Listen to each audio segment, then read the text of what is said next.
जहाँ पे देश जो है, कई देशों से जब ये बात यहाँ तक ट्रैवल करेगी कि जो भारत है वो इस चीज़ की मुहिम लेकर, झंडा लेके जो है पूरे विश्व का प्रतिनिधित्व कर रहा है।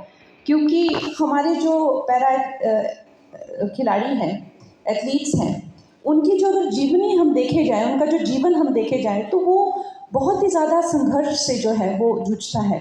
और जैसे प्रधानमंत्री जी ने हमेशा कहा है कि जिनके जीवन में किसी तरह का डिसएडवांटेज है, जैसे कि जिनके जीवन में किसी तरह से उनको पीछे छोड़ दिया गया है या किसी तरह से वो पिछड़े हुए हैं, तो उनको वो पूछते हैं।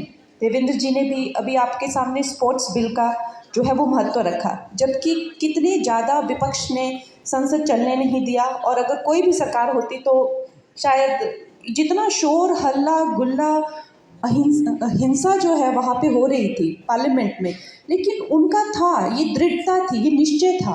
हमें भी कितने 3 लाइन व्हिप जारी होते थे कि यहाँ पे रहो, हमको तो वो बिल करना ही है। तो ये जो है वो हम दृढ़ता जो है हमारी सरकार में देखते हैं, क्योंकि उनको है कि हमारे देश में जो भी है, कितने सालों से जो नहीं हो पाया है, उसको जो है उनका उद्धार करना है। और जब तक हर भारतीय आगे नहीं बढ़ेगा, तो भारत जो 2047 का जो विकसित भारत का जो हमारा उद्देश्य है, जब तक हर भारतीय उसमें नहीं हिस्सा लेगा तो वो उद्देश्य पूरा नहीं हो सकता। और प्रधानमंत्री जी अच्छी तरह से जानते हैं, इसलिए एवरी इंडिविजुअल और हमारे पैरा एथलीट्स जो है वो तो हमारे देश के लिए क्या कुछ करने के लिए आप देखिए रेडी है। ये ट्राई कलर जो है वो तिरंगा अपने सीने पर बांध कर देखिए, अपनी जो जिंदगी है उसको भूलकर अपने खून पसीने से जो है हमारे यहाँ पे कितने गोल्ड मेडलिस्ट जो है देश जो है भारत का तिरंगा हर जगह लहरा रहे हैं। तो ये हमारा भी दायित्व बनता है कि हम इनकी आवाज़ जो है वो एम्पलीफाई करें, और भी हमारे जो भाई बंधु हैं जो इस चीज़ से जूझते हैं या अपने को या अपनी किसी क्षमता को, अपने आप को कम समझते हैं या मार्गदर्शन नहीं ले पा रहे हैं या उन्हें किसी तरह की कोई सुविधाएं नहीं हैं, तो हम जो है उन तक पहुंचना चाहते हैं। और ये सब हमारे जो भाई बहन हैं ये अब इस गेम में हिस्सा लेके दुनिया के सामने एक ऐसा प्रदर्शन रखेंगे कि ये तो भूल जाओ कि we have any disadvantage over anybody, in fact we have an advantage over anybody. क्योंकि ये आप हमेशा जानते हैं, चाहे वो सिपाही हो, चाहे वो खिलाड़ी हो, चाहे कोई भी हो, जो हमेशा सावधान रहता है, जो हमेशा सतर्क रहता है, वही ज़िंदगी में जीतता है। और हमारे जो पैरा एथलीट्स हैं वो ये समझते हैं, इसीलिए वो हमेशा अपनी ज़िंदगी को जो है वो कामयाबी के रास्ते पे ले जाना चाहते हैं और ले जाते हैं। नहीं, मुझे जब इस चीज़ के लिए टीम ने जब प्रपोज किया था, खैर I am at the receiving end of it, तो मुझे हमेशा इन चीज़ों के जो है एक आमंत्रण आता है, निमंत्रण आता है। तो मुझे ऐसा निमंत्रण आया कि आप यहाँ पर जो है दिल्ली सीएम जी के साथ में आइए। तो इनफैक्ट मैंने उनको ये सुझाव दिया कि आप मुझे जो है ब्रांड एम्बेसडर ही बना लीजिए, और इसको लेकर जो है मैं जितना भी हो सके वो अभी मैंने इनसे फाइट भी किया जब ये मुझे फिर से आए थे जर्सी के लिए बुलाने। मैंने कहा आपने मेरी अपनी वेबसाइट पे मेरा फोटो नहीं लगाया कि I am the brand ambassador. तो कहते हैं मैम अभी चेंज करते हैं, अभी आपका फोटो लगाते हैं, डोंट वरी। तो खैर हमें बहुत उत्सुकता है कि हम जो है हमारा देश जो है हर तरीके से आगे बढ़े, हमारे देशवासी जो है वो सारे वर्ल्ड में जो है वो टॉप पे रहे हर क्षेत्र में। देवेंद्र जी, आपसे मेरा सवाल है, मैं शाहिद आज़मी आकाशवाणी से। तैयारी क्या चल रही है? क्या ट्रैक जेएलएन में नए बिछाए जा रहे हैं? क्या कुछ हो रहा, थोड़ा सा बताइए तैयारियों को लेकर।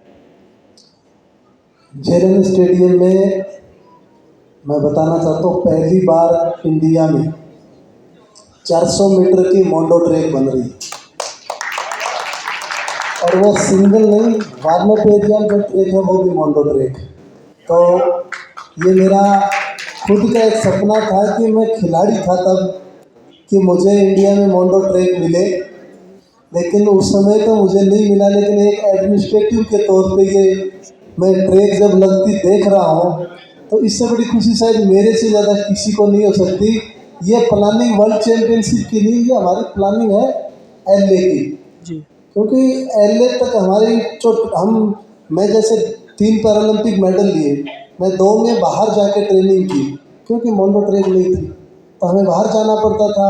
उस अडेप्टेशन मोड में हमें काम करना पड़ता था। अब हमारे खिलाड़ियों को बाहर कहीं नहीं जाना पड़ेगा। हमारे खिलाड़ी यहाँ जवाहरलाल नेहरू स्टेडियम में ट्रेनिंग करेंगे, चाहे वो ओलंपिक हो, कोई भी कंपटीशन हो। इसके लिए मैं माननीय प्रधानमंत्री नरेंद्र मोदी जी को बहुत बहुत धन्यवाद देता हूँ, क्योंकि उन्होंने ये कह रखा है कि खिलाड़ियों की किसी प्रकार की कोई कमी नहीं आने दी जाएगी। मैं एक बार उनको धन्यवाद देता हूँ। कंगना जी, एक सवाल आपसे है। पैरा एथलीट्स आप जुड़ी, पैरा एथलेटिक्स को देख रही हैं, खिलाड़ियों से जुड़ी हैं, क्या कुछ माइंड में चल रहा है इस तरह से कुछ मूवीज़ बनाई जाए या उनसे कुछ इंस्पिरेशन आपको मिल रहा है, इसके बारे में क्या कहेंगे? देखिए, मूवीज़ तो डेफ़िनेटली बननी चाहिए, क्योंकि हम एक मूवी जो होती है आपके लिए एक पूरा सा संसार खोल देती है। चाहे वो बॉर्डर हो जो फ़ौज पे बनी हो, चाहे वो किसी और जो जिस हमें नहीं पता कि उसका जीवन, हम बस बाहर से देखते हैं, लेकिन उनकी जो संघर्ष है, चाहे वो मैरी कॉम हो, चाहे दीपा जी की कहानी हो, तो ये जो कहानियाँ हैं जब लोगों के सामने विस्तार से आएंगी तब जाके जो है हमारे बच्चों को भी इंस्पिरेशन मिलेगी। दूसरी चीज़ जो है, एक दूसरे की जर्नी के लिए रिस्पेक्ट, सम्मान और संवेदनशीलता, ये सिनेमा का मेन पर्पस है। तो इससे बेहतर कहानी और कहाँ हो सकती है इसके लिए। बिल्कुल, थैंक यू।